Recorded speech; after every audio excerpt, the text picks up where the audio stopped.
करेंगे उदाहरण नंबर 9। इसमें कहा है अनुपातों को से tan a secant a को sin a के रूप में लिखो। तो sin a के रूप में लिखने के लिए हमें इन सभी के बीच में रिलेशन देखनी पड़ेगी। तो हमारे पास ये कुछ फार्मूलेज हैं। तो इनमें हम देखेंगे कि साइन ए की कहाँ पर कोस ए टेन ए या सीकेंट ए के साथ रिलेशन है।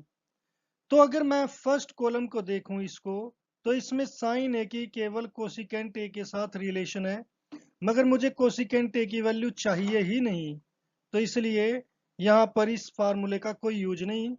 इस फार्मूले में साइन नहीं है, ना थर्ड में कोई साइन है।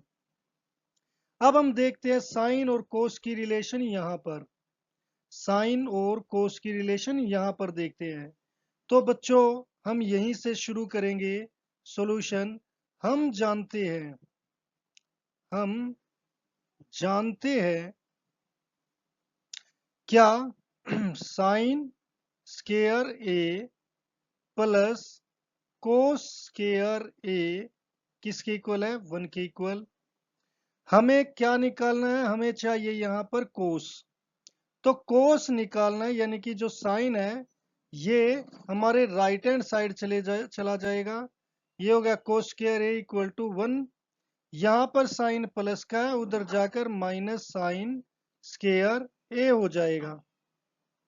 अब क्योंकि मुझे साइन इस कोस की जगह, कोस स्क्वायर की जगह कोस ए चाहिए, तो मैं क्या लिखूंगा? दोनों तरफ वर्गमूल करने पर अब दोनों तरफ वर्गमूल करेंगे तो यहां पर कोस स्क्वायर ए और इसके ऊपर भी वर्गमूल 1 माइनस साइन स्क्वायर ए। तो बच्चों स्क्वायर से ये रूट हट जाएगा, मगर इस स्क्वायर से रूट नहीं हटेगा, ये ऐसे कैसे रहेगा? कई बच्चे इसे भी काट देते हैं। तो ये हो गया cos A equal to root 1 minus sine square A. अब मेरा ये कोस तो मेरा आ चुका है, मुझे चाहिए tan a और सीकेंट ए। अब सीकेंट ए की और tan a की मुझे निकालना है सीकेंट ए और tan a।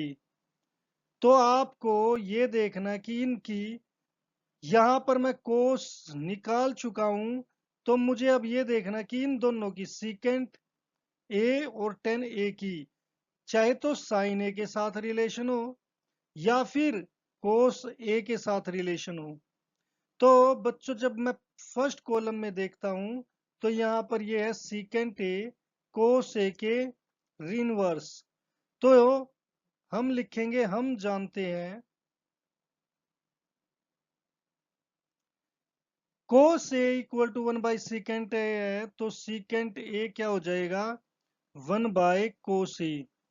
और कोस ए की वैल्यू हमें यहां पर मिल चुकी है, तो हो जाएगी 1 bye 1 minus sine square A, sign square A. तो ये हमारी सीकेंट ए की भी वैल्यू आ गई। अब मुझे क्या निकालना है? tan ए।